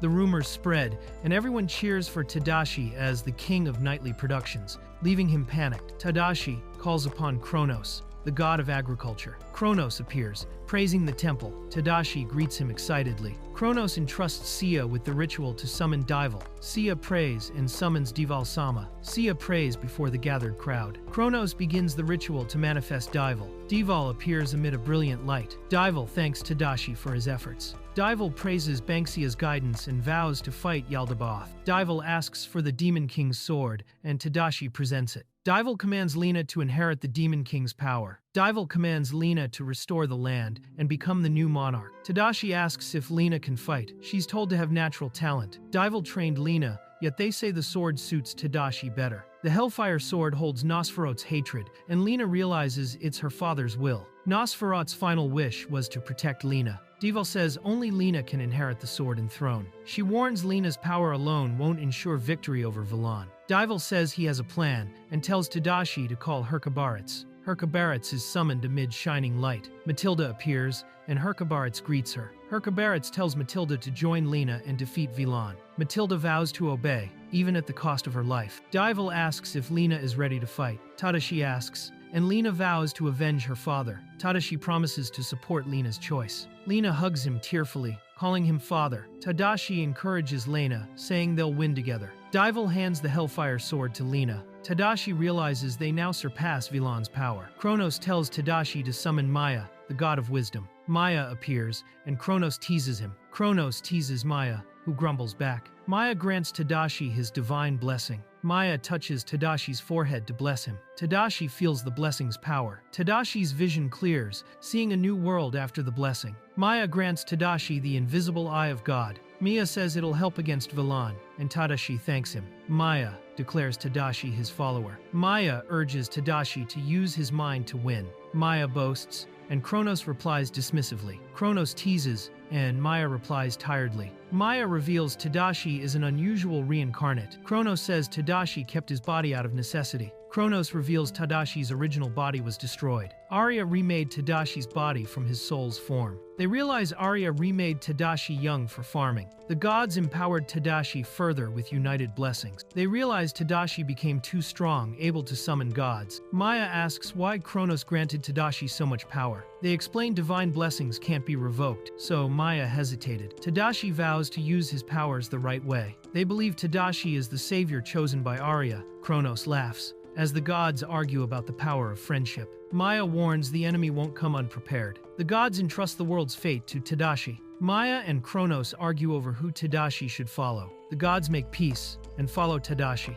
The god Vulcan shows up, already drinking merrily. The gods cheer and drink together. Tadashi agrees to serve drinks to the gods. A dark power rises within Vilan's army. Vilan reaches full power and vows to rule the world. King Zester issues a decree after hearing vampires entered the palace. Tadashi is urged to marry Matilda before the war. Matilda appears in her dress, leaving Tadashi speechless. Tadashi and Matilda marry amid heartfelt cheers. The king praises Matilda, moved by her beauty. The king jokes about grandchildren, flustering Matilda. The wedding sealed friendship between the two nations. Tadashi praises the ceremony and notices Matilda's fatigue. Tadashi notices Matilda's hesitation and asks if something bothered her. Matilda denies any discontent, saying the wedding was almost too perfect. Tadashi is puzzled when Matilda says it was too good. Matilda says the wedding united their nations and she fulfilled her duty as heir. Matilda says her dream wedding came true. Tadashi's glad she's happy. Matilda recalls the nobles who mocked her and feels vindicated. Matilda bursts out in guilt, calling herself foolish for the war's deaths.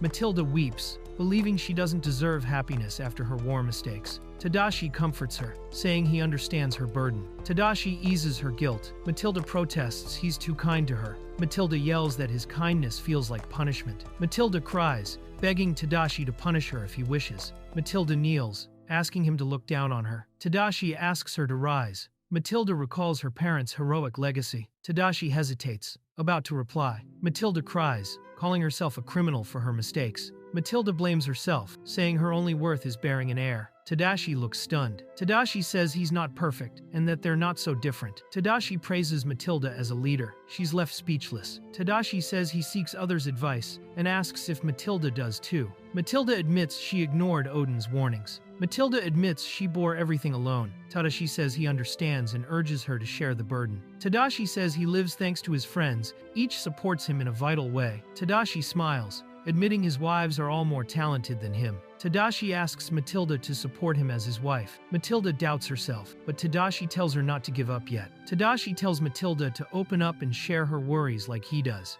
Matilda vows to stay by his side, and they share a kiss. Matilda asks him to call her by name and surprises him in lingerie. Matilda panics, and Tadashi freezes, unsure what to do. Matilda panics, while Tadashi laughs at the situation. Tadashi hugs her, praising her efforts. Tadashi reassures her, promising to guide her. Matilda smiles and agrees. Matilda falls asleep, and Tadashi gently strokes her hair. Tadashi watches her sleep, wishing the moment could last forever. The guards panic as something unexpected approaches. A giant cyclops appears among the monsters. The king orders a retreat, but Ortis hesitates. Ortis commands a full retreat, following the plan. The cyclops strikes. Chaos erupts. Over 100,000 enemies march to war. The king orders the flag raised as bait. The king resolves to sacrifice himself to protect his people. Ortis faces the king with firm resolve. Ortis commands to raise the royal flag. Ortis vows to protect the king with his life. The king entrusts Ortis and commands the retreat. Ortis ensures the king's escape.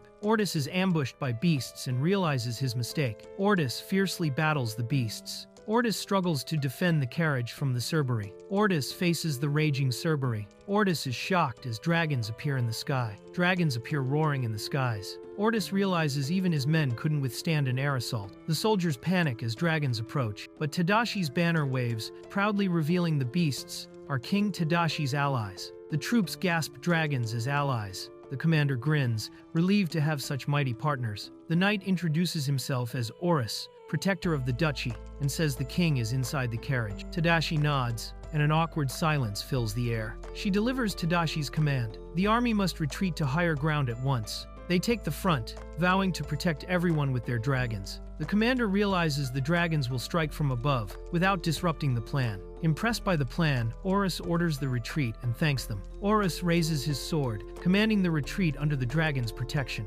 Excited, they ready themselves to strike and finally show their strength. Tadashi watches from above. The Demon King's new army is massive. Tadashi trusts Shinku's plan as the waters roar. A massive wave crashes in, sweeping the demons away. Tadashi watches the flood, aware of the sacrifices ahead. Tadashi fears defeat, but the cat warrior steps in confidently to help. Shinku leads the cat folk to build a massive dam in just weeks. The dam bursts, flooding the enemy, a plan paid for with many lives.